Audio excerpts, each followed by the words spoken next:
ရီစာဟောင်း X စကားမှာခတ်ဆူဆူအရွယ်တိုက်တက်တဲ့ကောင်မလေးဆွဲမှတ်နေရကနေပါဝင်ထားတယ်ဆိုတဲ့တန်သားကြီးအနုပညာလောကထဲမှာရုပ်တံဇလန်တွေကနေတဆင်ပရိသတ်အားပေးမှုများစွာရရှိလာတဲ့တရုတ်ဆောင်မင်းသမီးတန်သားကြီးက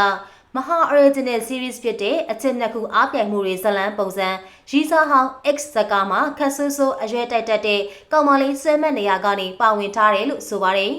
။တာကရီစာဟောင်းစကားမှာဆွဲမှတ်ဆိုတဲ့ character လေးနဲ့ပါဒီစကားကဗီဒီယိုကားဆိုပေမဲ့မိုက်တယ်ပေါ့နော်ဇလန်းဇက်ကွက်လေးကတေချာလေးလေးလှုပ်ထားတယ်ကိုကာရက်တာလေးကလည်းအဆင်ပြေတယ်သဘောကျလို့ရိုက်ဖြစ်တာပါ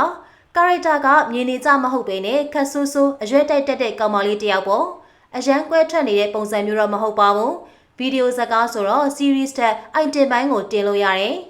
တာကတနအီခွဲစာ scenes ကလည်း30ကျော်ဆိုတော့လေ series ဆိုရင်တော့ scenes က100ကျော်တာဆိုတော့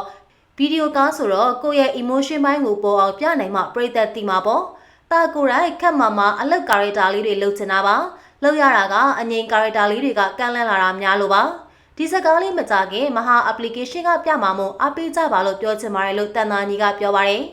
သူမကတော့ဒါရိုက်တာရာဇဝင်ကိုရိုက်ကူးထားတဲ့စကားမှာတရုတ်ဆောင်တွေဖြစ်ကြတဲ့ကောင်းမြတ်ဆန်ခွန်ညာအုတ်ဩတန်တာလှနုထွန်းကောင်းဟိန်အက